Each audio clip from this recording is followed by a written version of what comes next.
Just a robot. Okay, before we begin, I just want to say that I used to be a fan of RWBY. In fact, I still am to an extent. But the problems I've seen in the show kept on piling up more and more over time. Now, there are some complaints about RWBY that are nitpicks at best. Some people complain that the characters' movements are awkward and stiff, and that it's impossible to define what the characters' ages are. And while I do get where these people are coming from, you can say that about pretty much any anime ever. So I'm just going to be talking about the major problems I have with the show. The first major problem I have with RWBY is that the Grimm are not much of a threat. I brought this up during season 3. The fanbase told me, well, so far we've only seen weak Grimm. Just because I can kill a squirrel doesn't mean I can kill any animal in the world. And while I do understand that, now we're in season 5. Guess how many people the Grimm have killed? One of the bad guys, so they're basically doing more good than bad, and one of the main characters' village was destroyed by a Grimm.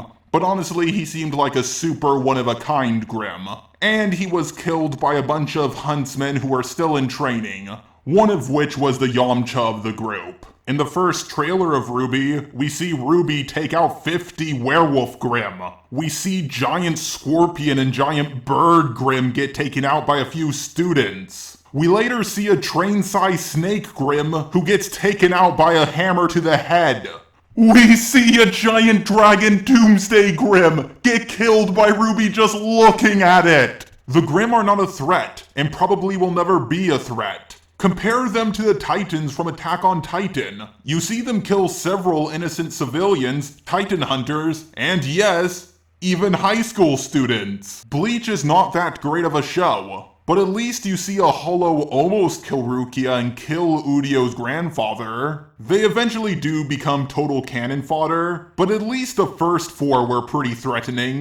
Inuyasha went a bit too far with the demons killing army after army of samurais, but it was still better than what they did with the Grimm and RWBY. Now, some of you might bring up that the Grimm did destroy one of the capital cities in RWBY. And yes, that indeed happened. They just needed help from an army of robots who were supposed to defend the city, the RWBY universe version of the Akatsuki, and a terrorist group of Faunus. Speaking of the Faunus, they're not oppressed at all. Now, I understand that the word oppressed doesn't mean like anything nowadays. I don't feel bad for someone because their great-great-grandpa went through slavery or the Holocaust. I feel bad for the people who are enslaved in Eastern countries. But I'm getting off topic. The Faunus are not oppressed in any way whatsoever. They weren't enslaved. They didn't go through a genocide. According to Weiss's father, he pays them just as much as he pays his human workers, so they're not paid less. They lost a war, and now they're relegated to an island. Do you know who lost a war to America and was relegated to an island? England! And the humans are constantly turning a blind eye to all their terrorist attacks. Honestly, the humans are going way too soft on them. Am I really supposed to have sympathy for the Faunus? Because I don't. Weiss's dad is made out to be an asshole, but he gave the Faunuses jobs, and they even moved closer to his factories. What is he supposed to do, fire them all? By the way, Weiss's dad runs the biggest dust manufacturing company. What is dust? Well, it's a limited supply of elemental magic.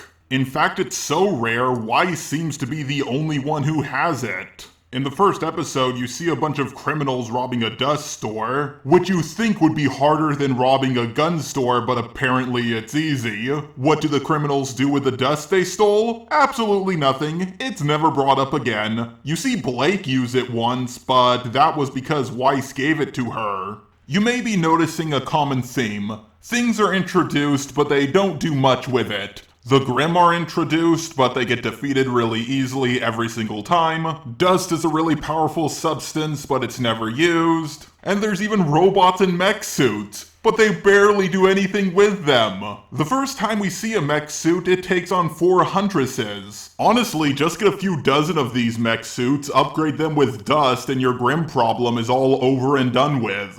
And then there's the main character, RWBY. I understand that shonen protagonists are not exactly the most complex characters of all time, but RWBY is somehow even more dull than them. Naruto wants to be Hokage, Luffy wants to be king of the pirates, Goku wants to be the strongest he can be. But what does RWBY want? To be a huntress like her mother? Okay, good for her. I think you already accomplished that dream. Most shonen protagonists have transformations to give the illusion of progression.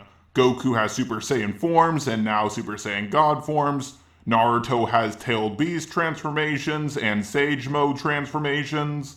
But what does RWBY have? Silver Eyes? I don't even think that's a transformation. It's more like a super attack. And I honestly think they gave her that because her semblance is so boring people forgotten what it even was.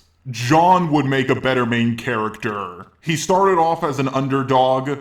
His master / lover / friend was killed, so he has a revenge story. He still hasn't unlocked his semblance, so there's room for progression. And he combined his shield with his sword, which kind of gave him a sort of super mode.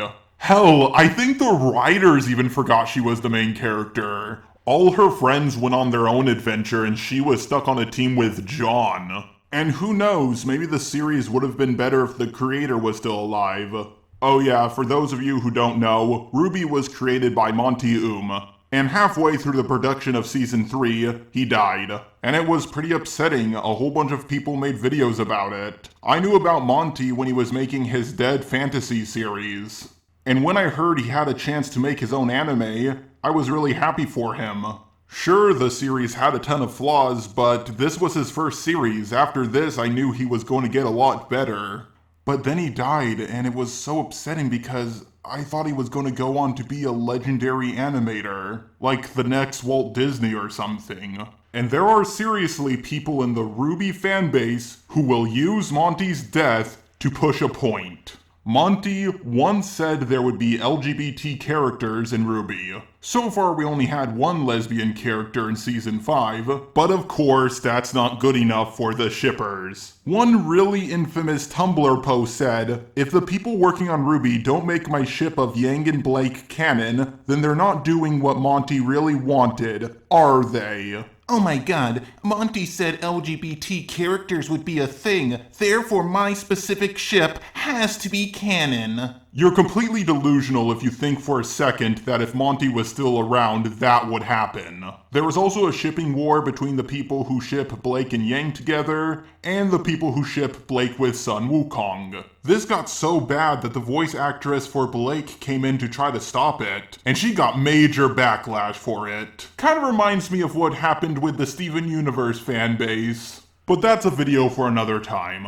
Now I want to make this clear, I'm not against shipping, after all I shipped Dipper and Mabel together. The animation is also really not that great. Now I understand that a lot of people are going to say, well it's not like it's made by a professional anime studio, and they also don't have that much of a budget. But here's the thing, there's ways of working around this. The first trailer for RWBY is really great. They pretty much only have 3 colors. White, black, and red. And they make such a beautiful fight with just that. When you don't have that much of a budget, you work with what you got. There's a scene with RWBY eating cookies and they just disappear when they hit her mouth. I understand that animating someone eating is a little bit difficult, but do you know what you could have done instead? Not have her eat cookies in the first place! It adds nothing!